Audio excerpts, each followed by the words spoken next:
All right, so let's start off part 3 video with example 6. Find a power series for x over 1 plus 4x quantity squared and its radius. Well, if we go back to the previous example, we saw that we could start with, when we had 1 over 1 minus x squared, we could start with just 1 over 1 minus x, take the derivative, and create my 1 over 1 minus x to the power of 2. So I want to kind of approach this the same way as 1 over 1 minus a negative 4x.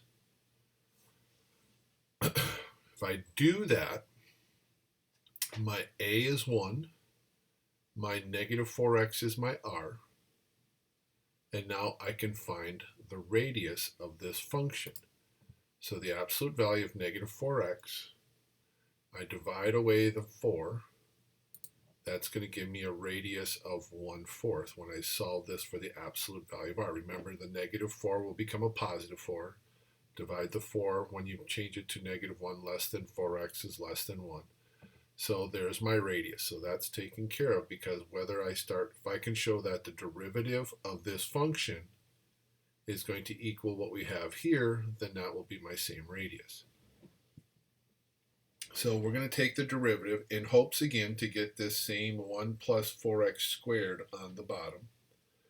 So taking the derivative, well, take negative 4 to the n, x to the n. So taking the derivative of this series is going to give me n multiplied to the front times x to the n minus 1 power.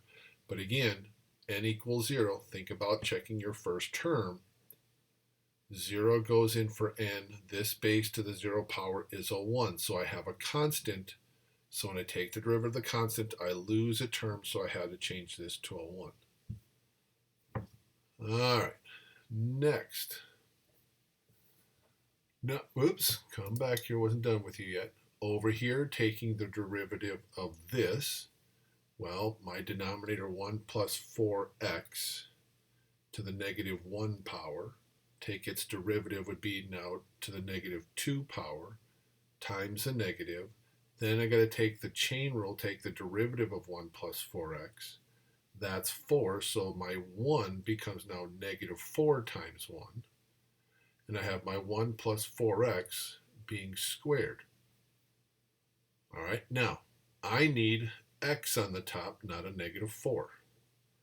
So we're going to multiply both sides by x over negative 4. The negative 4's will cancel.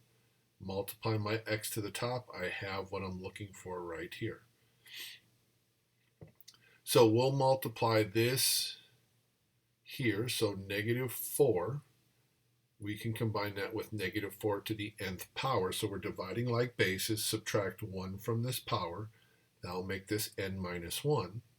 This x being multiplied to x times n minus 1, multiplying like bases, adds a 1 to that. So this becomes x to the n power. And as I said, negative 4 to the n becomes now negative 4 to the n minus 1.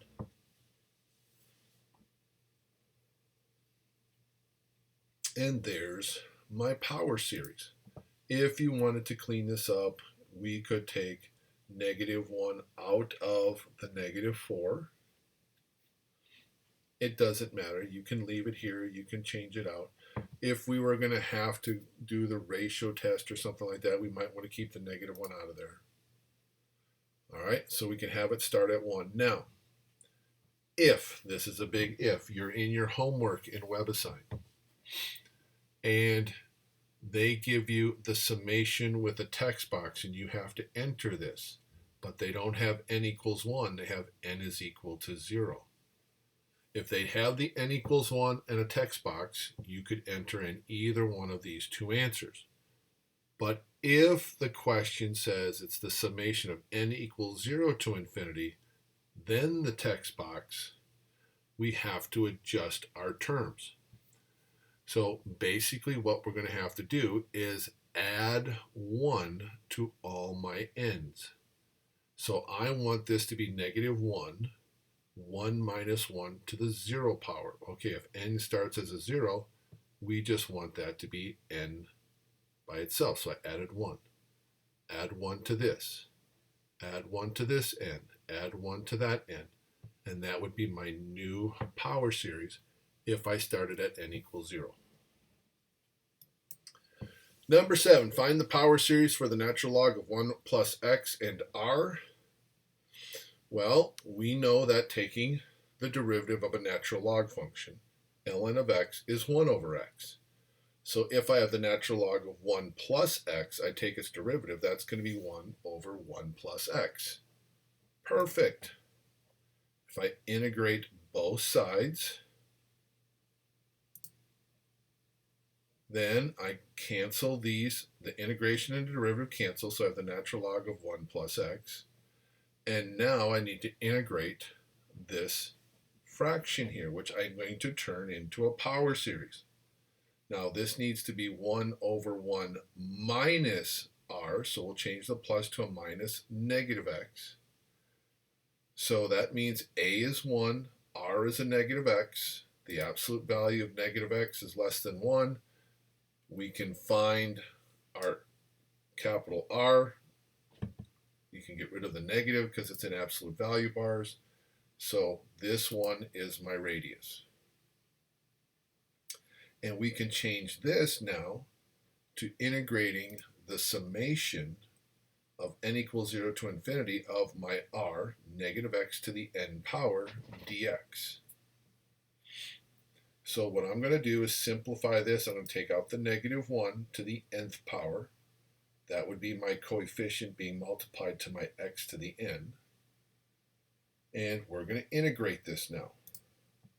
So x to the n, add a 1, n plus 1, divide by n plus 1, and we leave the negative 1 to the nth power alone, and we add a c.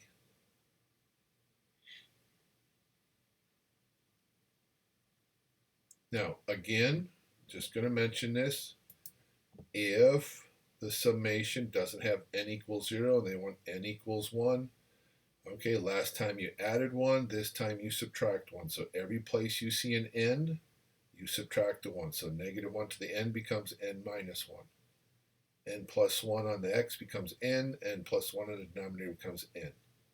Both of these are correct. Sometimes in WebAssign they give you the summation with the text box, and you have to go with what their index at the bottom starts with. So you might have to make an adjustment. Now, if you wanted to find the value of c here, let x equal 0. So the natural log of 1 plus 0 is 0. So 0 plus c means that c is equal to 0.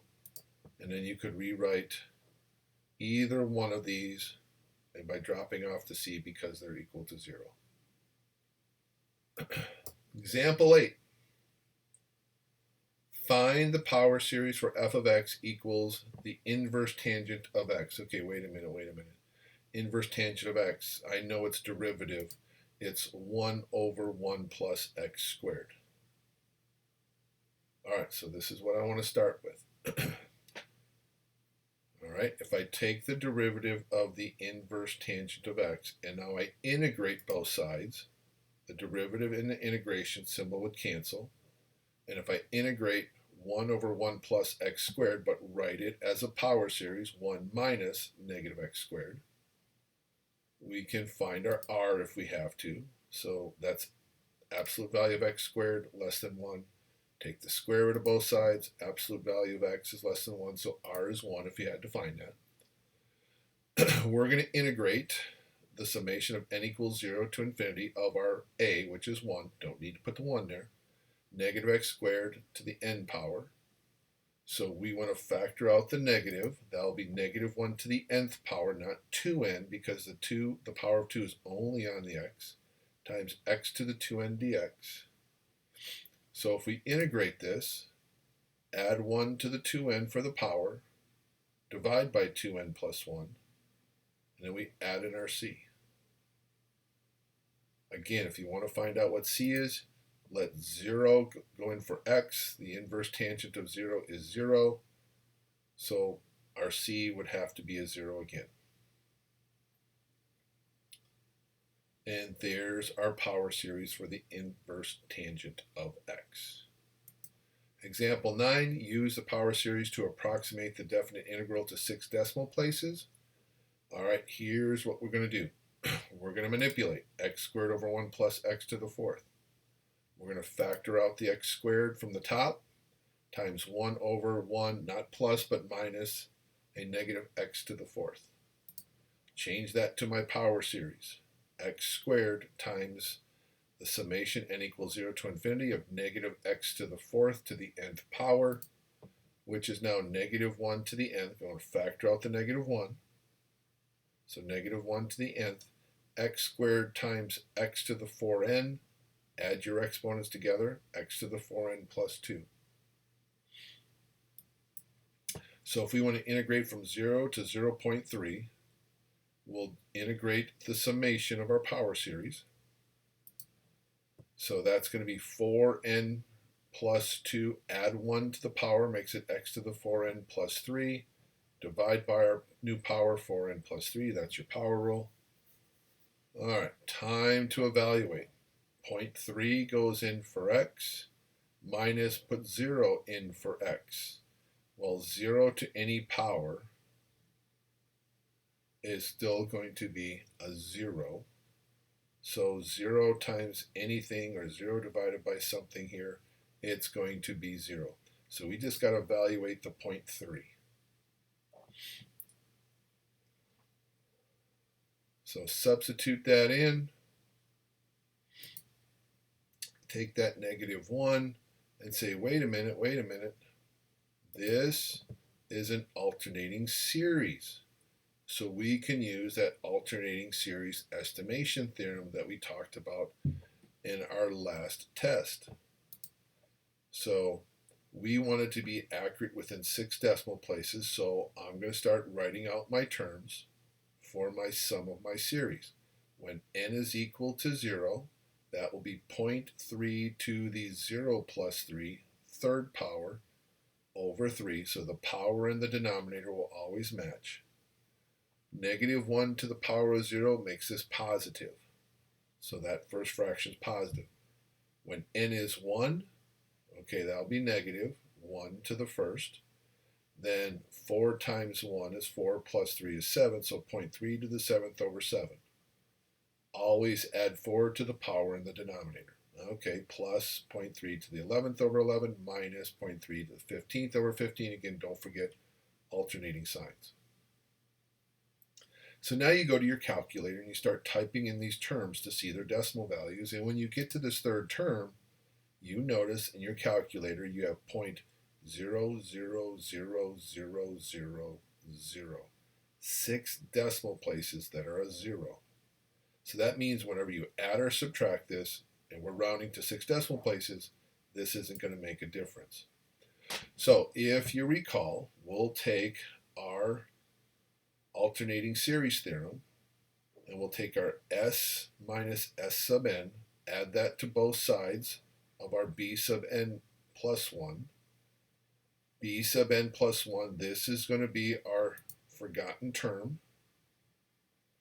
S sub n, okay, that's s sub 2, so the sum of the first 2 terms minus the third term will give us our value of s within 6 decimal places. So crunch the numbers on the left, crunch the numbers on the right. 0.008968596. Notice there's much more than 6 decimals here. You use all the decimal places in your calculator, write them down, and now once you've added this with all the decimal places, now you round to 6 decimal places. 1, 2, 3, 4, 5, 6.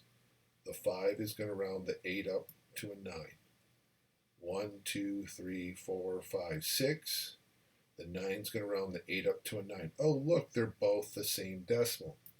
So we can approximate that the integral from 0 to 0.3 of x squared over 1 plus x to the fourth dx is approximately 0.008969.